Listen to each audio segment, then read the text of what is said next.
সন্দেশখালীতে আক্রান্ত পুলিশ, পুলিশের বোর্ড লাগানো গাড়িতে ভাঙচুর চলল।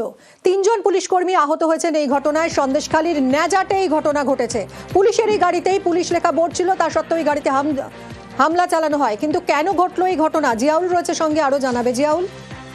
দেখো, সন্দেশখালী নেজার থানার বয়ারমারি এলাকায় জমি সংক্রান্ত ব্যাপারে সেখানে পুলিশের কাছে খবর হয় যে জমি সংক্রান্ত শরিকি গন্ডগোল, এবং তা নিয়ে পুলিশ সেখানে, অর্থাৎ এই রাজবাড়ী থানার পুলিশ সেখানে যায়, ফাঁড়ির পুলিশ সেখানে যায়। পুলিশের গাড়ি যাওয়া মাত্রই অর্থাৎ সেখানে অতর্কিত হামলা চালায়, পুলিশের গাড়ি লক্ষ্য করে ভাঙচুর করা হয়। একাধিক পুলিশ কর্মী, প্রায় 3 জন পুলিশ কর্মী সেখানে গুরুতর জখম হয়েছে এবং এলাকায় যথেষ্ট উত্তেজনা ছড়ায়। মূলত কেন পুলিশ সেখানে গেলেন, অর্থাৎ মীমাংসা তো এলাকার মানুষই করতে পারতেন, এমনটাও কিন্তু তারা অভিযোগ তোলেন।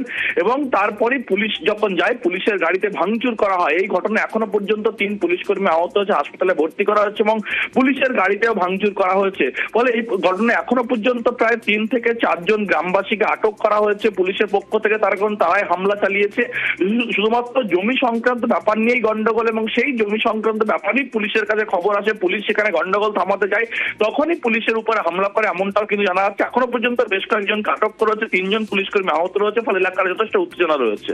ধন্যবাদ জিয়াউল।